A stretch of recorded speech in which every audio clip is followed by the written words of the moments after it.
সবাইকে শুভ নববর্ষ। নমস্কার বন্ধুরা, তোমরা সবাই কেমন আছো? আশা করি খুব ভালো আছো, আর আমরাও খুব ভালো আছি। এইটা হলো 15ই এপ্রিল, পয়লা বৈশাখের দিন সকালবেলা আমি ব্রাশ করা থেকে স্টার্ট করেছি ব্লগটা। অনেক দিন ধরেই ব্লগ করা হয় না, অ্যান্ড আমি করতে পারি বাট আমার এডিট করার টাইম হয় না। তো অ্যাকচুয়ালি টাইমই পাই না আমার মেয়ের জন্য। তো যাই হোক, সেদিনকে সকালবেলা ফ্রেশ হয়ে নিয়ে আমি বিছানায় একটা নতুন চাদর পাতবো। তো আমি ঠিক করে উঠতেই পারছিলাম না, প্রায় 15 মিনিট ধরে আমি ভাবছিলাম যে কোন চাদরটা পাতি। তো ফাইনালি আমি সাদা কালারের এই চাদরটা পেতেছিলাম। এর সামনে মাঠে কীর্তন হয়, 3 দিন ধরে হয়, 3-4 দিন ধরে হয় কীর্তন। তো সেটারই আওয়াজ তোমরা শুনতে পাচ্ছ। দেখো, সমস্ত কাজই আমি আস্তে আস্তে করে নিচ্ছি।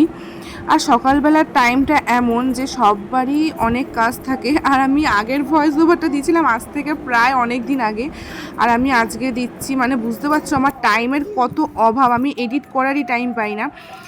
এখনও আমি এডিট করছি আর আমার মেয়েটা দুষ্টুমি কন্টিনিউ করে যাচ্ছে। তো যাই হোক, দেখো এই জামা কাপড়গুলো ভাঁজ করে নিচ্ছি। আর কি বলো তো, সত্যি কথা বলতে না, আমি একদম জাস্ট কি বলবো, ভিডিও আমার কাছে অনেক আছে, বাট আমি এডিটই করার টাইম পাচ্ছি না, এডিট করতেই পারছি না। কি করব, আমার মেয়েটার পেছনে সারাটা দিন আমাকে ব্যস্ত থাকতে হয়। তো যাই হোক, আমি জামা কাপড় গুছিয়ে স্নানে চলে গেলাম। স্নান কমপ্লিট হয়ে যাওয়ার পরে দেখো, এই যে আমাদের বাড়িতে হচ্ছে লক্ষ্মী গণেশ পুজো, প্রতি বছরই হয়। তো আমি রেডি হয়ে টুকটাক রিলস বানিয়ে নিয়েছিলাম, কারণ আমি শর্টসই বেশি ছাড়ি, লং ভিডিও আমি ছাড়তেই পারছি না।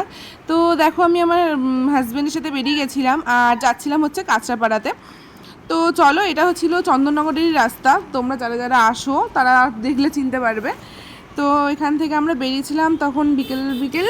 মা, দেখছো তো আমার যে কতটা শোচনীয় করুণ অবস্থা, সেটা তোমরা বুঝতেই পারবে আমি কী কষ্ট করেছি এডিটটা করছি।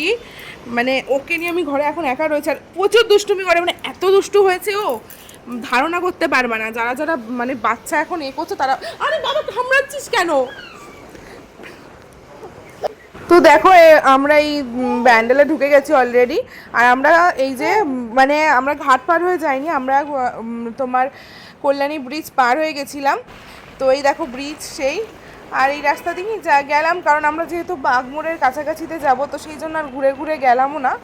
একই রাস্তায় হয়তো পড়তো, হয়তো একটু জাস্ট ডিস্টেন্স কম বেশি। তো যাই হোক, এইটা আমাদের দিয়েছিল পয়লা বৈশাখের দিন, ওখান থেকে আমার হাজব্যান্ড যেখান থেকে আর কি নেয় আর কি, কি বলে কি প্লাই নেয় তো ওর কাজের জন্য, তো সেখান থেকেই দিয়েছিল এটা। ফেস ওয়াশ দিয়ে মুখটা ধুয়েছি না, ওই জন্য আর কিরম হয়ে রয়েছে, আমার কালি কালি হয়ে গেছে পুরো চোখটা আমার। বাড়ি ঢুকলাম আমরা প্রায় 8:30টার কাছাকাছি বেজে গেছিলো। দাঁড়িয়েছিলাম একটা দোকানে, একে নিয়ে আমার এখন বসে থাকতে হবে। খাওয়া রেডি করেছি, একে আমি এখন খাওয়াবো। মা গেছে কীর্তনে, আর কি আমার ইচ্ছা নেই এখন আর কীর্তনে আর যাওয়ার। দেখি এবারে অবস্থা বুঝে ব্যবস্থা করব। তো তোমাদের যদি ভিডিওটা ভালো লাগে অবশ্যই আমার চ্যানেলটাকে সাবস্ক্রাইব করে দিও, একটা লাইক করে দিও, কমেন্ট করে দিও।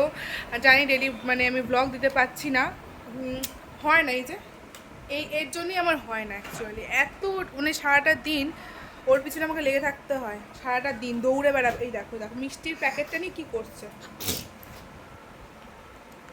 ঠান্ডাও লেগেছে হালকা হুলকা। আমি এখন এসে নোটিস করছি যে নাক থেকে না জল পড়ছে, জল সর্দি বেরোচ্ছে। যাই হোক, দেখা হচ্ছে নেক্সট ভিডিওতে।